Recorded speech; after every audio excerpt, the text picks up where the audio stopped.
അപ്പോൾ ഇതൊരു ആൻഡ്രോയിഡ് ആപ്ലിക്കേഷനാണ്, ബില്ലിങ്ങിൻ്റെ ഇത് ഉണ്ടാക്കിയ വെബ് ആപ്ലിക്കേഷൻ.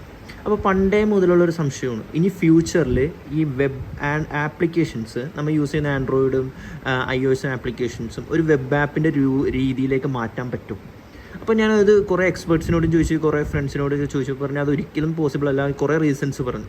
അപ്പോൾ അതിലൊരു റീസൺ ഞാൻ ഈ ഒരു വെബ് ആപ്ലിക്കേഷനിൽ കാണിച്ചു തരാം. ഞാൻ ഇതിൻ്റെ ഒരു സെയിം ക്ലോൺ പോലെ ചെയ്തേക്കുന്നത്, പ്രിൻറ്റിംഗ് ഒക്കെ വർക്ക് ചെയ്യുന്നുണ്ട്. പക്ഷേ ഇതിൽ വരുന്ന ഒരു മെയിൻ പ്രശ്നമാണ്. അപ്പോൾ ഞാനിത് ഓപ്പൺ ചെയ്തിട്ട് ആദ്യത്തെ പ്രാവശ്യം കണക്ട് ചെയ്ത് പ്രിൻ്റർ ഓക്കെ വർക്കിംഗ് ഉണ്ട്. പിന്നെ നമ്മൾ പിന്നെയും ഈ ഒരു സൈറ്റിൽ കയറി പിന്നെയും നമ്മൾ പ്രിൻ്റ് ചെയ്യാൻ നേരത്തെ എന്ത് ചെയ്യും, ഓട്ടോ കണക്ട് ചെയ്യണം. ആ നേരത്തെ കണക്ട് ചെയ്തേക്കണ പ്രിൻ്ററിൻ്റെ ആ ഒരു ID സേവ് ചെയ്തിട്ടുണ്ട്. ആ സേവ് ചെയ്ത ID വെച്ചിട്ട് എന്താണ് ഓട്ടോ കണക്ട് ആവണം. പക്ഷേ ഇവിടെ ഈ പ്രിൻ്റർ ക്ലിക്ക് ചെയ്യാൻ നേരത്തെ ഇത് നോക്കി, automatic reconnection is not possible by this browser. കാര്യം ഈ ഒരു വെബ് ബ്രൗസർ ഇത് എങ്ങനെ വർക്ക് ചെയ്യണമെന്ന് വെച്ച് കഴിഞ്ഞാൽ ഇതിൻ്റെ വർക്കിംഗ് പഠിക്കണം. ഓക്കെ, ഇതിൻ്റെ വർക്കിംഗ് എന്താണെന്ന് വെച്ച് കഴിഞ്ഞാൽ ഈ ഒരു ബ്രൗസർ ഇതിൻ്റെ അകത്ത് വെബ് APIs ഉണ്ട്, ഒരുപാട് APIs ഉണ്ട്. അപ്പോൾ ഈ ഒരു APIs ആണ് എന്തായിട്ട് കമ്മ്യൂണിക്കേറ്റ് ചെയ്യണത്, നമ്മുടെ പ്രിൻ്ററായിട്ട് കണക്ട് ചെയ്യുന്നത്.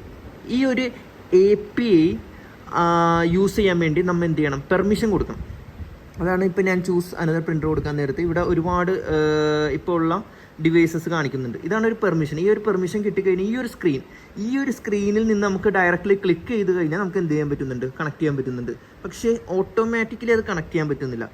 അപ്പോൾ ഇതിൻ്റെ അകത്ത് ഈ ബ്രൗസർ അതിനെ അലോ ചെയ്യുന്നില്ല. അപ്പോൾ ഈ ഒരു ബ്രൗസറിൻ്റെ അകത്ത് എങ്ങനെയാണ് ഈ ഒരു API വർക്ക് ചെയ്യുന്നത്, ഇതിൻ്റെ അകത്ത് ഇപ്പോൾ ഞാൻ ഈ ആപ്ലിക്കേഷൻ്റെ അകത്ത് ഞാനിപ്പോൾ എഞ്ചിനീയറിങ് ചെയ്തിട്ട് കാര്യമില്ല. ഈ ബ്രൗസർ എങ്ങനെയാണ് വർക്ക് ചെയ്യുന്നത്, ബ്രൗസറിൻ്റെ അകത്ത് എങ്ങനെയാണ് APIs വർക്ക് ചെയ്യുന്നത്, ജാവാസ്ക്രിപ്റ്റ് ഇതിൻ്റെ അകത്ത് എഞ്ചിൻ എങ്ങനെയാണ് വർക്ക് ചെയ്യുന്നത്, ഇത് എഞ്ചിനീയർ ചെയ്ത്. കാര്യം ഈ ഒരു ക്രോം എന്ന് പറയുന്നത് ഓപ്പൺ സോഴ്സ് ആണ്, നമുക്ക് ക്രോമിയം ഓപ്പൺ സോഴ്സ് ആയിട്ട് കിട്ടും. അപ്പോൾ അതിൻ്റെ അകത്ത് എങ്ങനെയാണ് അവർ ഇംപ്ലിമെൻറ്റ് ചെയ്തേക്കണം, ആ ഒരു കാര്യം മനസ്സിലാക്കിയിട്ട് അതിൽ ശരിക്കും എഡിറ്റ് ചെയ്യാൻ കഴിയില്ല. കാര്യം ഇത് ആ കമ്പനി തന്നെ നേരത്തെ എഴുതി വെച്ച കാര്യങ്ങളാണ്.